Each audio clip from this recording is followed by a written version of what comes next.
The problem with SME stocks, I don't know how many of you remember the OTCAI or the over the counter exchange of India. It's no more in functioning. But what I saw as an investor in OTCAI was mindless buying of companies at valuations which made no sense. And many of these companies actually vanished. Finally, the exchange itself ceased to exist. Hardly a few companies survived the OTC. I know one or two which are now on the main board of the Bombay Stock Exchange.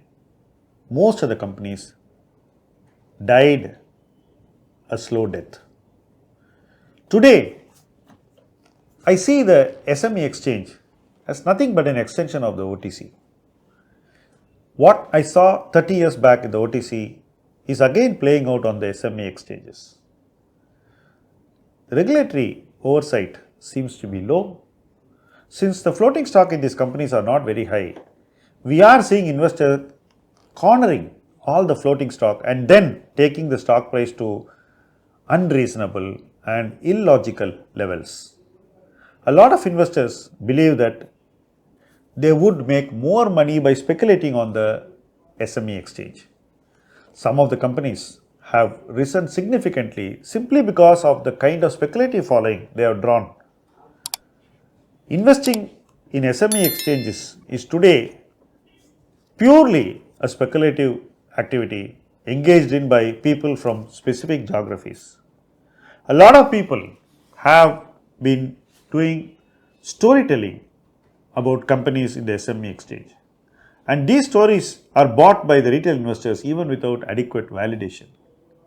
Companies are being rigged and stock prices are going to levels which nobody expected. This is not a sustainable thing. I am quite certain that this activity that's going on in SME exchanges will have to be wound down. What remains to be seen is how regulatory action forces exchanges to bring in the right safeguards and to wind down this scam called SME trade. Most people who boast about companies which they bought and went up 20 times, 30 times are probably part of a manipulative cartel, and it's up to regulation to investigate companies where you've seen a sharp spike in valuations, to see where the monies came to buy these companies at elevated valuations, to see who are the players who are cornering the floating stock in each of these companies, and to study the pattern of distribution of these equities from the time of the IPO till now.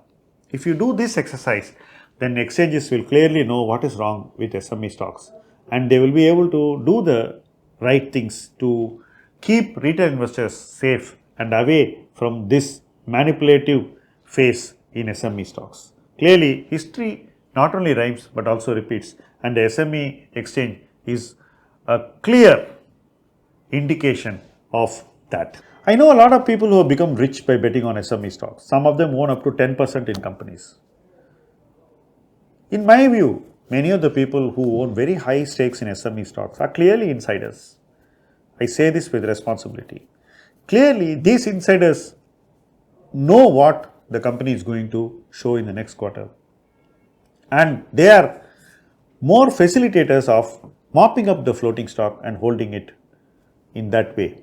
What happens is anyone who comes new has to pay a higher price to own a part of the stock. Effectively, SME investing is today all about mopping up the float, taking up the prices, and then dumping the stocks on gullible small investors. This was clearly not the intent with which SME exchanges were floated, and it is time for us to clean up this ecosystem and make it sanitized to encourage genuine entrepreneurs to raise capital, to list companies, and to create shareholder value in a transparent way. Thank you for watching this video.